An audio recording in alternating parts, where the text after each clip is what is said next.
জামাই ষষ্ঠী বলে কথা, জামাইকে তো আদর যত্ন করতেই হবে। তো আমাদের বাড়ির একমাত্র জামাই চলে এসছে আমাদের বাড়িতে। আর এখানে দেখো মা সকালবেলা চিড়ে, দই, ফল, চাউমিন, লুচি আরো কত কিছু করে দিয়েছে আমার জামাইবাবুকে। এখানে হচ্ছে মায়ের আদর তার জামাইকে, আসলে প্রত্যেকবারই মা প্রথম খাইয়ে দেয় জামাইবাবু। আর পাশে দেখেছো কে বসে আছে? আমাদের বাড়ির সব থেকে বড় মানুষ আর সব থেকে বড় জামাই। সে নিজেই বলেছে সে এই বাড়ির সব থেকে বড় জামাই। চাইলে পুরো দিনের ব্লগটা গিয়ে তোমরা দেখে আসতে পারো। মিয়ামর থেকে মাছের শেপের এই কেকটা আগের দিনই এনেছিলাম, খুব সুন্দর দেখতে ছিল।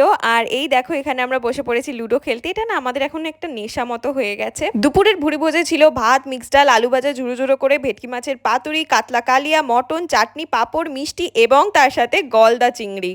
মায়ের খুব শখ ছিল পিওর সিল্ক পরার, তার জন্যই মাকে পিওর সিল্কের একটা শাড়ি দেয়। আর এই হচ্ছে আমার জামাইবাবুর গিফট। খাওয়া দাওয়া করে একটু রেস্ট নিয়ে তারপরে সবাই মিলে আমরা গিয়েছিলাম সিনেমা দেখতে। তারপরে বাড়ি এসে আবার একটুখানি আড্ডা দিয়ে এইভাবেই দিনটা কাটালাম।